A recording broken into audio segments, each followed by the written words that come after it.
अंदर। अरे रावी, क्या हुआ? तुम ठीक तो हो ना? अंदर इतना कुछ हो गया और तुम यहाँ खड़े होके मुंह देख रहे हो। हरमन के गुस्से को तो तुम जानती हो, और मैं बार बार उसके गुस्से को नहीं झेल सकता।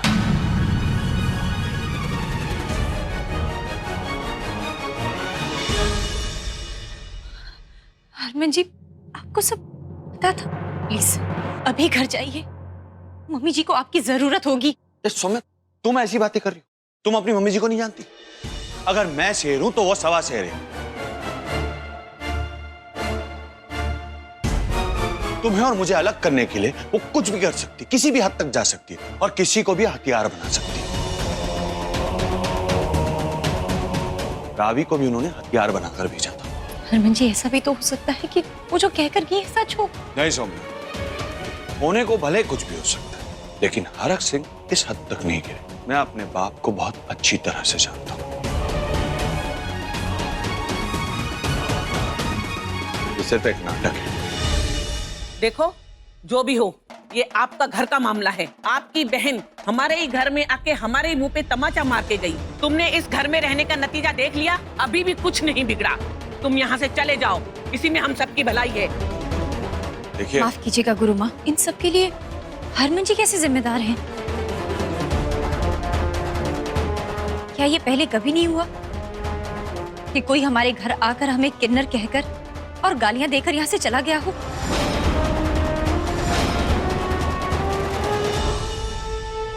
लेकिन आज ये पहली बार हुआ है कि किसी ने इन सब का विरोध किया है।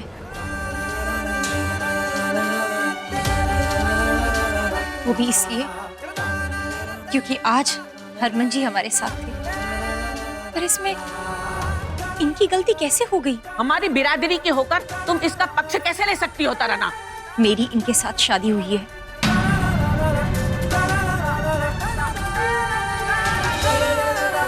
मैं इनकी पत्नी पहले हूँ और उसके बाद मेरे सब रिश्ते नाते हैं। इस बार हरमन जी की कोई गलती नहीं है।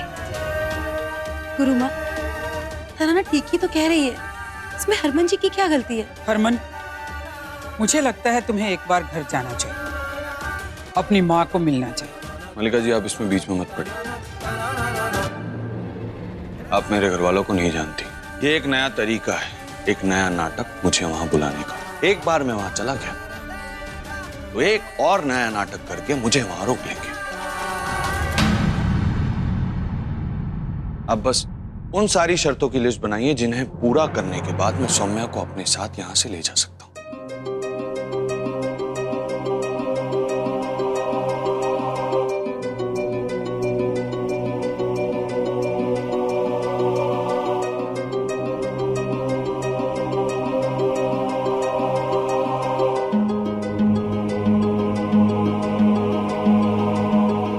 वही तो, स्यापे से तो इस घर का पुराना नाता है वीरन, इसलिए हम हमारी नींद क्यों खराब करें?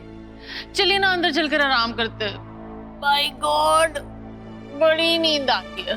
शनो, तो तुझे शर्म नहीं आती है? वो कैसी औरत है तू? घर में इतनी बड़ी बात हो गई है, वो मुसीबत आके अंदर बैठी हुई है और तुझे नींद की पड़ी है? मुसीबत तो आती रहती है वीरन, चलो ना चलकर थोड़ा आराम करते, दिमाग चलने लग जाएगा।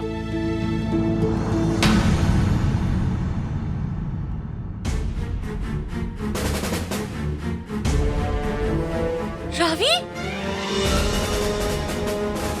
रावी, ये क्यों हुआ? हाँ? ये सब क्या हुआ? बता क्या हो गया? और हरमन कहाँ? हरमन नहीं आया? अरे आना तो दूर, उन किन्नरों ने हमें जलील करके घर से बाहर निकाला।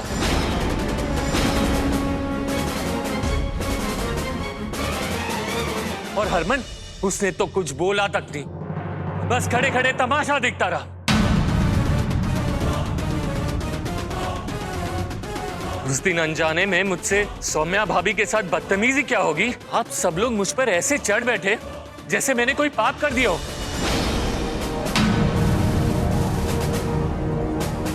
लेकिन आज जो रावी के साथ हुआ, आप लोग कुछ बोलेंगे नहीं?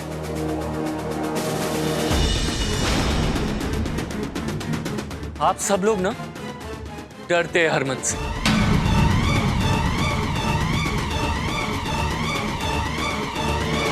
बहुत प्यार करते हैं ना आप अपने बेटे से। देख लिया जो उसका नतीजा। जिस बेटी को आपने इतना नजरअंदाज किया, आज वही बेटी आपके काम आई है। सिर्फ और सिर्फ आपकी बेटी होने का फर्ज अदा किया है मैंने। आपके लाडले ने आपके लिए मैसेज भिजवाया। उसे आपकी ममता से, आपकी चिंता से, आपके दुख से किसी से कोई फर्क नहीं पड़ता।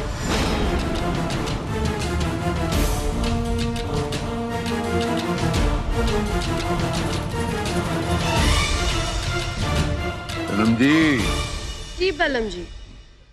ये हमारे घर की पंबलमुशियां देख के ना आपका सर दर्द हो जाएगा। आप एक काम करते हैं, हम कमरे में चलते हैं।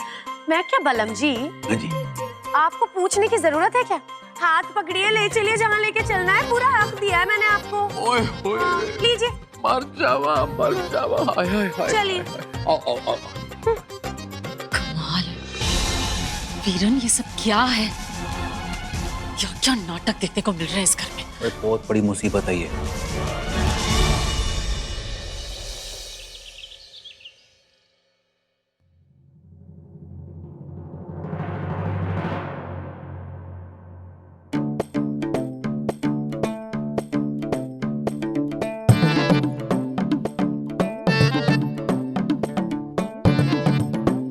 हाय हाय, अभी तक इस घर की औरतें अपने अपने बिल से नहीं निकली।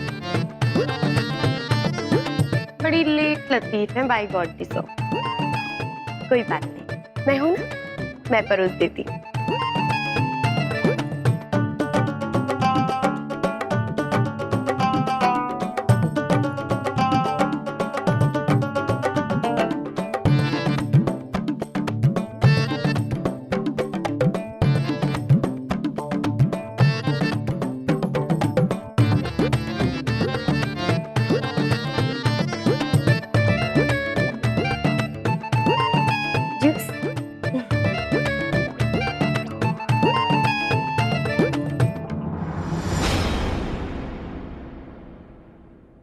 क्या हो रहा है यहाँ पर?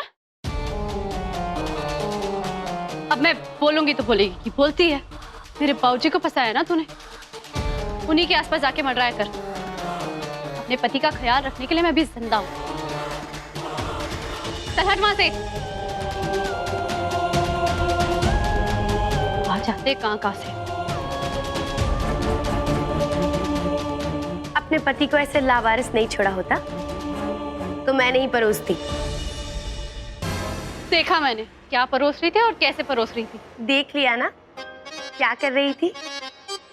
Bye God this saw. Parvinder, मैं क्या सोच रही थी कि क्यों ना तुम कुछ दिनों के लिए बाबूजी के पास रहने चले जाओ। बहुत दिनों से मिले भी नहीं हो, अच्छा लगेगा। ये क्या कह रही हो रावी? घर की ऐसी हालत हो रखी है और मैं दामाद हूँ इस घर का। ऐसे में कैसे छोड़ के जाऊँ सबको ऐशो आराम में रहने? ओ जी, इस घर के स्यापे ना तो कभी खत्म ही नहीं होने वाले। इसलिए आप ना अपनी देखो। तो क्या है ना, वहाँ जाओगे, थोड़ी देर रह के आओगे, थोड़ा फ्रेश महसूस करोगे और तो और काम में मन भी लगा रहेगा, है ना? वैसे भी आजकल इस घर की हवा कुछ उल्टी ही चल रही। बेहतर होगा आप चले ही जाओ। पापा, मुझे स्कूल छोड़ दो, मुझे लेट हो रहा है स्कूल जाने के लिए। हाँ बेटा। देखा रावी, ये सब भी तो काम होते हैं ना मेरे यहाँ रहने से। खैर, मैं इसे तैयार करके छोड़ देता हूँ। चलो बेटा।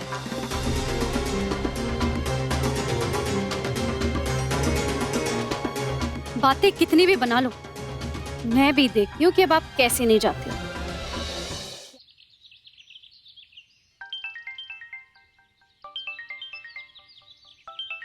दी, हेलो, गुड मॉर्निंग दी। सुबह सुबह फोन किया आज? हाँ छोटी, तुझे ना मेरा एक काम करना है। तू मम्मी जी के घर जाकर देखना मम्मी जी की क्या हालत है। मुझे ना उनको लेकर बहुत चिंता हो रही है। तू एक बार जाकर देखना प्लीज। बात क्या है दी? आज रावी जीजी आई थी। जी घर में माँ की सौत लेके आ गए हो, तुझे कोई फर्क ही नहीं पड़ा है? रो रो के वहां पर माँ की हालत खराब हो रही है, खाना तो क्या पानी की एक बूंद तक नहीं पी है।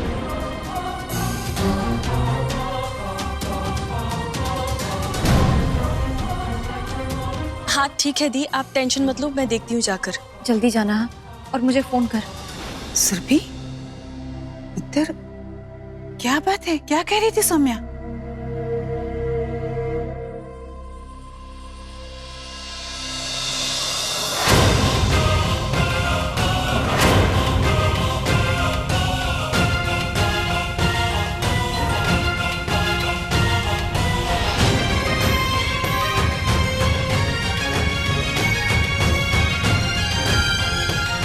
तुम क्या इतना परेशान हो रही हो? भूल गई क्या प्रीतो ने तुम्हारे साथ क्या किया है? तुम्हारा पति तक अपनी माँ पे विश्वास नहीं कर रहा है। तुम्हें क्यों इतनी चिंता हो रही है उसकी?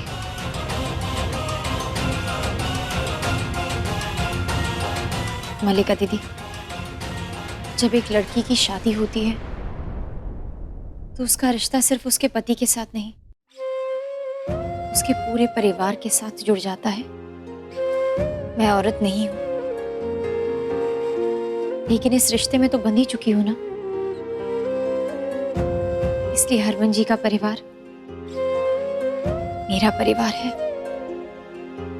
और मम्मी जी तो माँ है। माँ बुरी या अच्छी नहीं होती है, माँ सिर्फ माँ होती है। आज वो तकलीफ में है, परेशानी में है, इसलिए उनको लेकर मुझे चिंता हो रही है।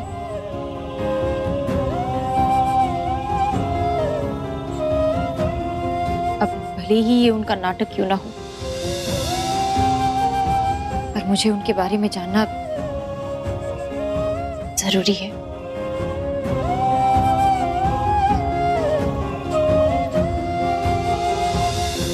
नानी, बात यह है कि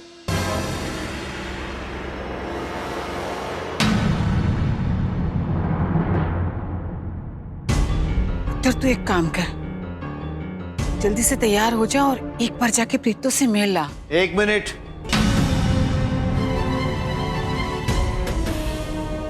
सुरभि अकेले नहीं जाएगी, मैं भी साथ जाऊंगा। ऐसी हालत में प्रीतो जी से मिलना तो चाहिए हमें, आखिर समदन है हमारी। चलिए मैं आप लोगों को लेकर चलता हूँ। बोलिए सनम जी, बंदा एट योर सर्विस। हाँ जी, वो तो है।